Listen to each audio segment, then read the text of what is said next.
You know what a dodo, a Tasmanian tiger, and a Neanderthal have in common? They're all extinct, but only one was eliminated by your ancestors. Guess which one? Your ancestors weren't the good guys in this story. They were the most efficient villains in evolution. Today, I'm telling you exactly how we wiped out all our cousins without leaving any witnesses. Until 40,000 years ago, Earth was like one huge, awkward family reunion. There were Neanderthals in Europe, strong as bodybuilders, but with the social intelligence of a sloth organizing a surprise party. The Denisovans in Asia, mysterious artists who probably listened to experimental music before music even existed. The Florcensis in Indonesia, short as hobbits but with the brains of engineers. And at least 6 other human species scattered across the world. Then, within a few thousand years, only one seat remained occupied at the table, ours.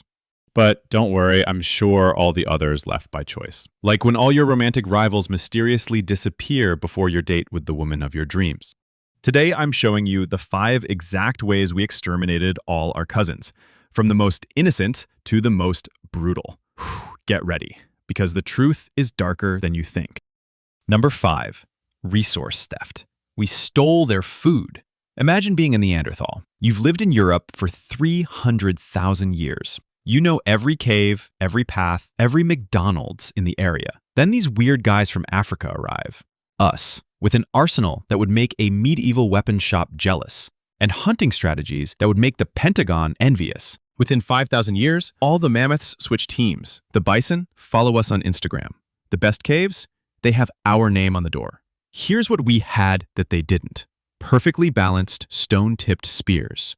Spear throwers that tripled throwing force. Traps more sophisticated than a Tom and Jerry episode. And, most importantly, fishing nets and hooks. While Neanderthals hunted individually, fighting large mammals with close combat spears, literally wrestling mammoths like gladiators, we had invented coordinated group hunting. 50 people, one plan, guaranteed results. But here's the crucial detail. Neanderthals were specialists. They could hunt large animals better than us, but only those. When the climate changed and mammoths became scarce, they couldn't adapt. Us? Fish, birds, mollusks, roots, seeds. We were the prehistoric equivalent of a fusion restaurant. At the spy site in Belgium, the last Neanderthal starved to death, while we, just 50 kilometers away, were feasting on salmon. It was like being evicted from your own house and then watching the new tenants have a barbecue in your backyard. We were the startup that invented prehistoric Uber Eats. They were the corner shop that didn't understand the internet. Result? Neanderthals starved while watching us party with their food. It wasn't a war, it was a Silicon Valley-style corporate takeover. Number 4, psychological warfare. We brainwashed them. Literally. Here's where our secret weapon comes in: complex language. Neanderthals could communicate, but we had invented something revolutionary: stories. We could tell creative Lundies, invent deities, create group identities, and convince hundreds of people to collaborate for abstract goals. Here's the practical difference. Neanderthals lived in groups of 25 to 30 people, all close relatives. We could coordinate tribes of 150 people who had met the week before and convince them it was a good idea to follow us. It's like the difference between a family pizzeria and Amazon. But there's more. We had developed rituals, art, symbols. We painted our bodies, buried our dead with ritual objects, created jewelry. This wasn't vanity, it was propaganda. Every shell necklace said, "I belong to an organized group that controls trade routes spanning 500 kilometers." But here's the genius part. We didn't even need to fight. We just had to show up like some kind of coordinated flash mob with painted faces and rituals that looked like they came from prehistoric Burning Man. And their reaction was to leave. They even tried to copy us. The confirmation? At the Châtel-Perron site in France, we find Neanderthals who started copying our jewelry and rituals. Too little, too late. It's like Nokia starting to make smartphones in 2015. Number 3, genetic pollution. We made them disappear from bed. Awkward. Okay, this is the embarrassing chapter for everyone. Those of us with European origins have 2 to 4% Neanderthal DNA. Those with Asian origins have Denisovan DNA. Sounds like a beautiful interspecies love story, right? Well, it wasn't. Here's how genetic pollution works, and why it's more sinister than it seems. When two species mate, nature has a safety system called reproductive incompatibility. Male offspring from these unions are often born sterile, sick, or with developmental problems. Females survive better. This creates a devastating effect. With each generation, the Neanderthal gene pool shrinks. Neanderthal sapiens women mate with pure sapiens males, further diluting the original DNA. It's ruthless mathematics. But there's an even more disturbing detail. The matings were mainly between sapiens males and Neanderthal females. You understand the implication. These weren't love stories. They were conquests. Sapiens males mated with Neanderthal females, probably not always consensually, while Neanderthal males were eliminated from reproductive competition. In 20 generations, about 500 years, a Neanderthal population of 1,000 individuals was reduced to fewer than 50 Neanderthal genes, distributed in a sapiens population 10 times larger. We basically absorbed them, but in a completely unromantic way. We diluted them until they disappeared, like pouring a drop of dye into an Olympic swimming pool.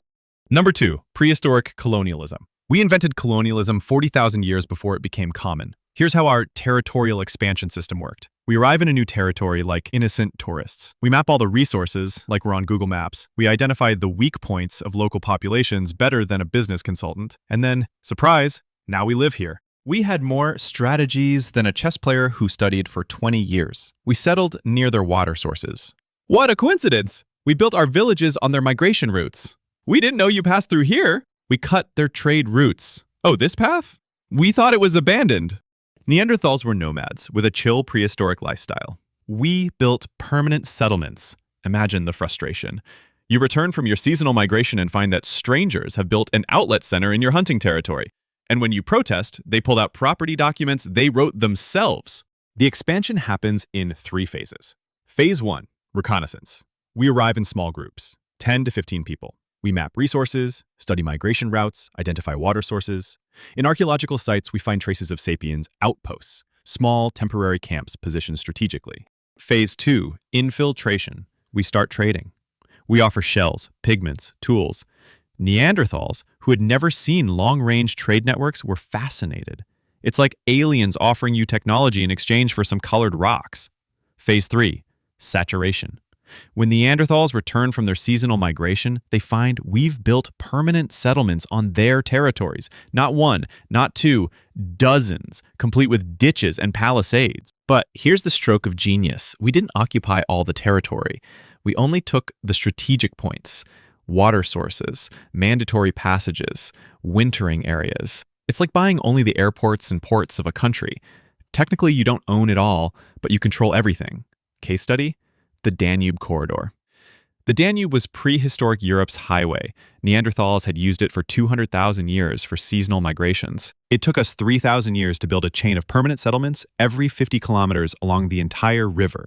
As a result, Neanderthals found themselves cut off from their own trade routes. Number 1, direct genocide. We simply eliminated them. With the elegance of a pneumatic hammer. Okay, enough diplomatic word games. The truth is that in many archaeological sites we find Neanderthal bones with signs of violence that look like they came from an episode of CSI Prehistory. The forensic evidence: Vindiga site, Croatia. 12 Neanderthal skeletons with cranial trauma from cutting weapons. But there's an even more disturbing pattern. Every time fossils show first contact between sapiens and Neanderthals in a region, Neanderthals disappear within 1,000 years. Not 2,000, not 500, always around 1,000 years. The extinction timeline: 45,000 years ago, first sapiens in the Balkans.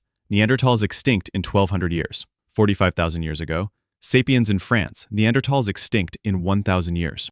50 times. In different places, same coincidence. The probability this is random is 1 in 10 billion. And in some cases, how do I put this elegantly? Let's just say they might have been quite tasty. No, that came out wrong. But you get the idea. Cannibalism as a business card. Nothing says, this territory is now under new management, like serving the former owner as an appetizer. The evidence is everywhere, distributed with the generosity of an influencer posting lunch photos. The last resistance. At Gorham's Cave, Gibraltar, we found the last Neanderthals, dating 28,000 years ago. There were 8 individuals, all with signs of violence. Around the cave, 50 sapiens sites within a 100-kilometer radius. It's like every time we moved to a new neighborhood, the old neighbors suddenly decided to not exist anymore. So here's the truth they don't put in elementary school history books. You don't exist because your ancestors were smarter, better, or more deserving. You exist because they were more creative at making the competition disappear. But there's an even more important lesson in this story. We haven't changed. We've just improved the technology. The truth of the present, since 1970, we've eliminated 69% of wild animal populations. We're causing the 6th mass extinction in Earth's history. 150 species go extinct every day, 1,000 times faster than the natural rate. 96% of terrestrial mammal mass consists of humans and livestock. We've just changed methods. Instead of spears, we use bulldozers. Instead of cannibalism, factory farming. Instead of genetic pollution, ecosystem manipulation. Every time you complain about traffic, post office lines, or Netflix removing your favorite series, remember, you're the direct descendant of a dynasty of professional eliminators who wiped out all competition in the global human market. You're the winner of a 300,000-year-long battle royale. And you know, the funniest thing? We'd probably do it again tomorrow morning, maybe with more efficiency and better marketing. So you have 2 choices. You can keep believing we're the good protagonists of this story, or you can accept that we're the most successful villains in the history of evolution. The question is, What do we do with this awareness? Want more moderately disturbing truth? All it'll cost you is a subscribe. And tell me in the comments, which of these 5 methods shocked you the most? And, most importantly, do you think we're repeating the same story today?